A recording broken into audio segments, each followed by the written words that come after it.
Hey Google, play me the news. This is your news update. First up, today's top headlines. Here's the World Business Tribune. $1.5 billion.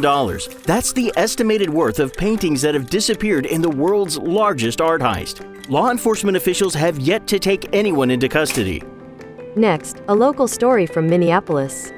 This is Minnesota Live. Snow isn't coming after all, despite earlier forecasts predicting snowfall of up to 8 inches. Schools are open across Minneapolis. Come on, not even a delay? All right, let's get in the car. Hey Google, pause my news update. Sure. Hey Google, play the news. Let's pick up where you left off. This is the Football Daily Pod. The London Strikers beat the Manchester Goalies 2-1 in a closely contested match. At least our team won.